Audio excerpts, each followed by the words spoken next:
40 metre रस्सी से घिरे आयताकार मैदान का अधिकतम क्षेत्रफल ज्ञात कीजिए। तो हम सबसे पहले एक आयताकार मैदान बना लेते हैं।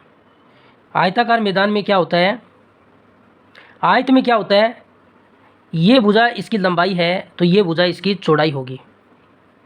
और हम जानते हैं आयत की आमने सामने की भुजा बराबर होती है।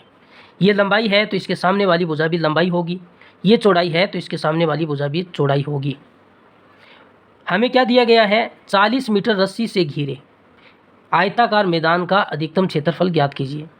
ये जो आयताकार मैदान है ये 40 मीटर रस्सी से घिरा है। तो हमें क्या दिया है, इन चारों भुजाओं का जोड़ हमें कितना दिया है, 40 मीटर दिया हुआ है। और इन चारों भुजाओं का जोड़ क्या होता है, आयत का परिमाप होता है, आयत का परिमाप। तो आयत के परिमाप का मान हमें 40 मीटर दिया हुआ है। आयत के परिमाप का फॉर्मूला क्या है, 2 गुणा लंबाई प्लस चौड़ाई और बराबर में 40 मीटर। ये 2 गुणा में उधर जाएगा तो इसके भाग में चला जाएगा, तो यहाँ से लंबाई प्लस चौड़ाई का मान आएगा, 40 में 2 का भाग देंगे तो 20 मीटर आएगा। हमें ज्ञात क्या करना है, आयत का क्षेत्रफल ज्ञात करना है। आयत के क्षेत्रफल का फॉर्मूला क्या होता है, आयत का क्षेत्रफल, आयत के क्षेत्रफल का फॉर्मूला होता है लंबाई गुणा चौड़ाई। लेकिन हमारे पास लंबाई प्लस चौड़ाई का मान है, लंबाई और चौड़ाई का मान अलग अलग नहीं है।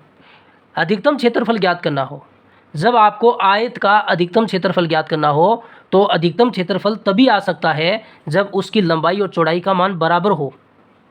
अगर हम लंबाई और चौड़ाई का मान बराबर कर दें तो यहाँ से लंबाई कितनी हो जाएगी और चौड़ाई कितनी हो जाएगी, ये 20 है, बराबर करेंगे तो 10-10 हो जाएगी। 10 लंबाई का मान 10 चौड़ाई का मान दोनों को जोड़ेंगे तब 20 आएगा। तो लंबाई का मान भी 10 मीटर हो जाएगा और चौड़ाई का मान भी 10 मीटर हो जाएगा। तो आपको ऐसा आयत लेना होगा जिसकी लंबाई और चौड़ाई बराबर हो, तभी अधिकतम क्षेत्रफल आ सकता है।